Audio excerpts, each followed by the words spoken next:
guys, we're back and today we are with a whole lot of our students from Peak Academy. We're going to sit down and we're going to ask the questions around after lockdown, how the lockdown impacted their studies and how it went converting from a real school to a virtual school. And all the implications and things like that happen. So this is the team and we're going to get into it. It's been such a long time since we've seen each other. We locked down on the 13th of March, I think it was, and then the country went down on lockdown on the 27th. So it's absolutely amazing to have you guys here and have a chat around that. So obviously we were due to write internal assessments. I think we got the Afrikaans done and then it all went to pot.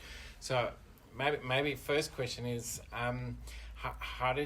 what did that do for you in that moment? Obviously you're preparing yourself for internal assessments and then it's just ripped out from underneath you. Luke, maybe you can.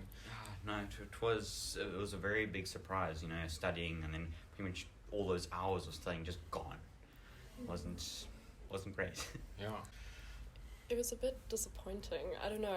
I'd been preparing for so long, and it was I was kind of excited. I wanted to see how I was doing, how I was going to do in my external, and it was quite sad. But then we got to write them, but at home with our parents invigilating us, and it's not the same.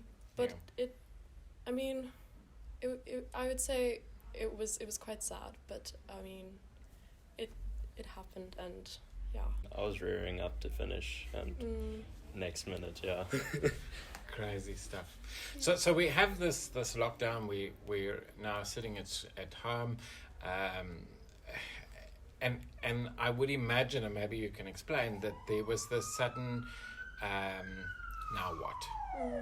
Okay, so we wrote internals, but and you probably don't know this, that we literally had 48 hours to convert our entire teaching, understanding, everything.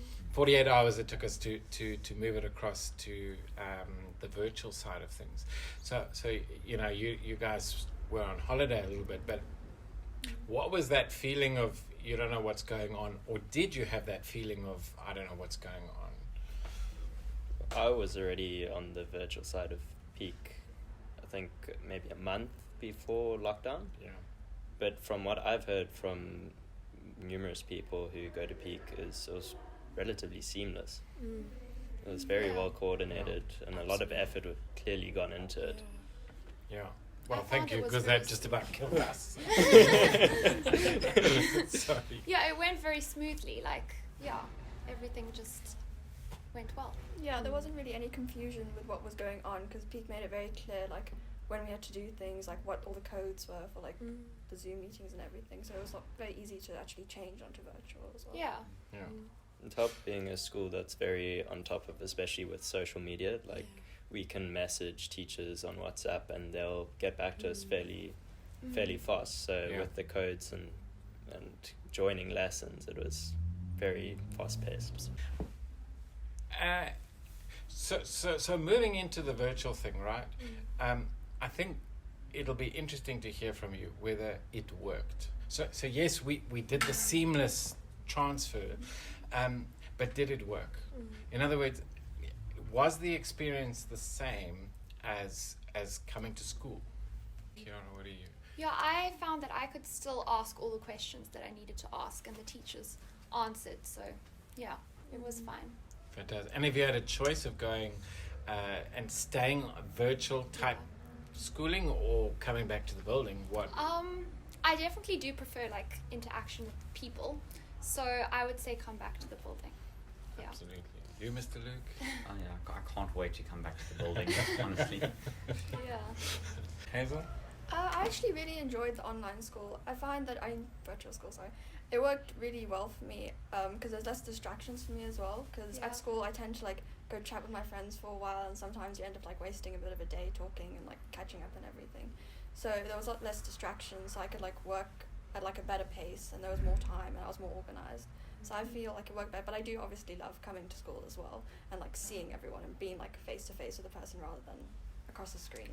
I think for me, one of the big things is I miss coming and seeing faces and interacting. You know, there's something awesome about just connecting on a daily basis. Good morning, how are you? Just seeing everybody. Zoom doesn't do it for me. I can't. Yeah. I can't penetrate through the screen to see is everything good. So with that being said, what do you think overall? So not just Peak, but for students out there that have not kept up to date with a schedule of some sort, that have not, that have literally sat at home and done nothing, what do you think, and generally speaking, what do you think it's going to do for our students of today? What do you think this is? What is the impact that it's going to have? I think some people just do have a drive for school, and I think if you are dedicated enough, sure, virtual school isn't ideal, but you'll make it work if school is what you're good at in school. But because not everyone's good at school, not everyone does well in school, and perhaps they'll do some well in other places in life. But I think obviously something is more ideal, but I think no matter what, if you are dedicated to school, you'll make it work. Yeah. So yeah. Cool. Mr. Luke? Yeah, I think, I pretty much agree with what you said, and but I feel like if people do have a drive for actually doing schoolwork, then I feel like they will do fine. Yeah. Okay. Peak has the facility for both as well, which is a huge advantage. Is people can go virtual or they can come to school. I mean, the lockdown's temporary. It's not going to last forever. Yeah. And once it is lifted, then it's free game for everyone. Absolutely. Caters to a lot. So here's the question. What stood out for you the most the first day that you walked into Peak? That thing that went, oh, okay, this is different. What was it for you? It was quite a while ago, so I just need to think. But like how the teachers were so close with the students and how like friendly it was. It wasn't like strict, like, oh, Mr. whoever, Mrs. whoever. It was like, oh, it's like kind of talking to a friend, like obviously a respectful friend, but it was just a lot more comfortable, and it was a lot easier like transferring from primary school to high school, because it's not that like strict like giant change. It's like you like get like slowly into it, and it's a lot more like less stressful and everything. Absolutely. I found there was a healthy lack of judgment. So coming from a government school, a large school, there was a unhealthy hierarchy in which the lower grades would have to, I don't know, worship the higher grades. And Peak didn't have that, and I thought it was such an accepting environment, and it was a place where I felt safe and I felt I could grow as a person as well as expand my education. So I thought it was incredible. Absolutely. I know there was the first thing actually, and it kind of ties in with that, I remember I was sitting and I was writing something with Jen, and my phone pinged, and I, oh my god, I'm so sorry, my phone pinged, and then she was like, it's fine, we don't freak out about that here, and I was like, oh, okay. And I feel like there are just a lot of like small nuanced things that just make Peak such an original school, and just something and a place that really like students feel like they can grow as people and not necessarily as like students. That's a big thing. I feel like a person here. I feel because I'm respected by my teachers, therefore I'm going to respect you, not because it's like some already implemented hierarchy that like, you know, like I'm the teacher, I'm better than you just because I'm older, just because I'm in charge. But you know, I kind of think like at other schools or at government schools, it's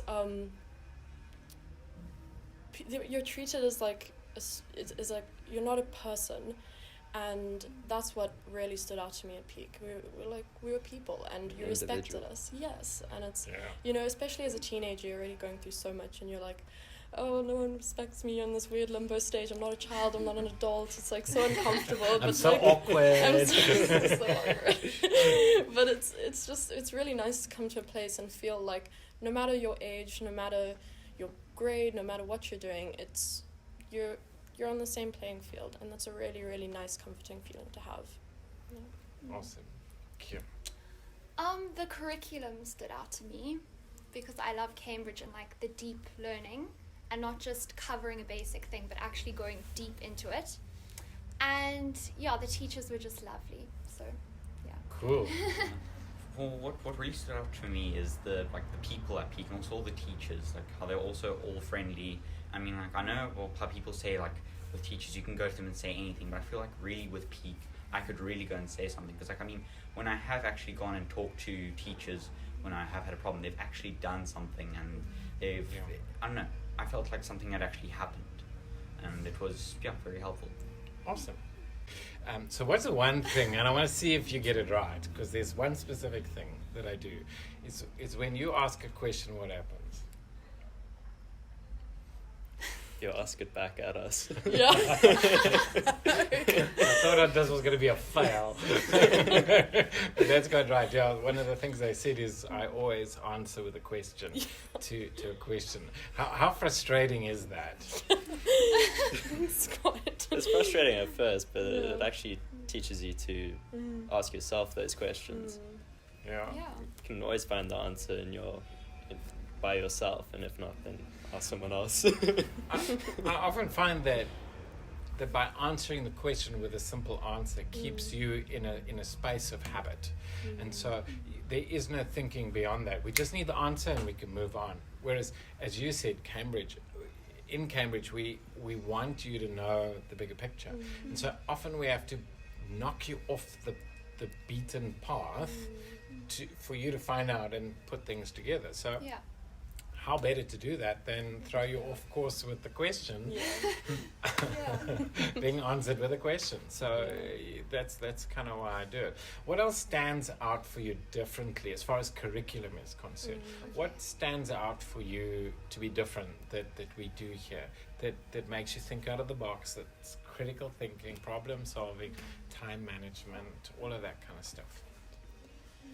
Cambridge sort of questions the question. It sounds sort of hieroglyphical, but it asks you to think more in depth about a question and ask yourself, why are they asking this question? And it tells you I found very important skills, which I like. I mean, I've got quite a few siblings, and a lot of them are out of school and they're finding jobs, and those skills help them later on in life, like with university, where you actually have to ask these in-depth questions. Yeah. Because it's also like you'll have to actually, what I've found is that you can't just parrot learn. You cannot parrot learn anything in Cambridge. Like, it's impossible, because you'll learn a theory or you'll learn, a certain part of your curriculum, and then you'll go to and you'll be asked it a certain way in class, and then you'll come to the external, you'll come to the exam, and they'll ask in a completely different way. And it's only then, if you understand like the actual theorem or the actual work that you've learned, if you understand it, you can apply it.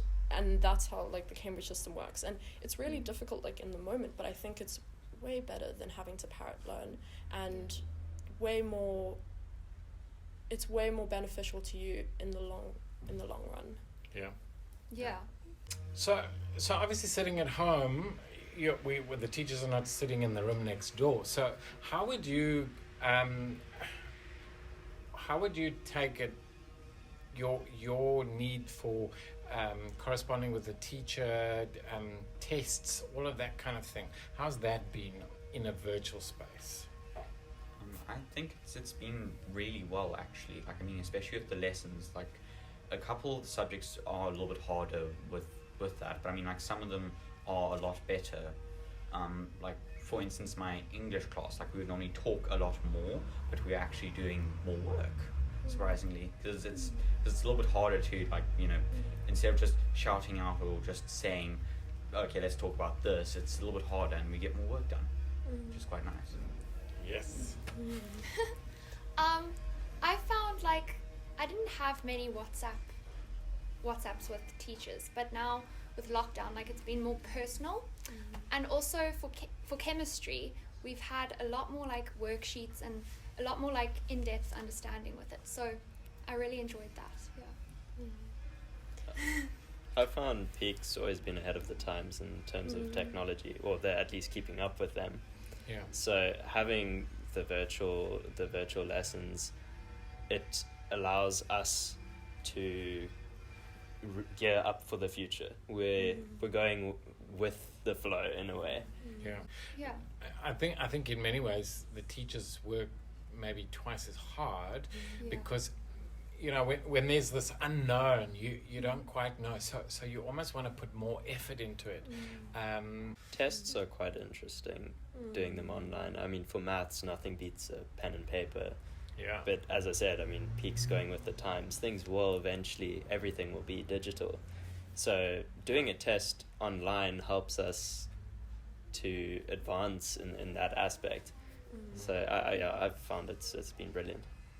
Yeah, because of course we do the maths test on the computer. It's not submitted, Yeah. written and then submitted. Yeah. So there we go, guys. That's our talk with a few of our students. I hope you've enjoyed listening to how their conversion from a real academy to a virtual academy has gone.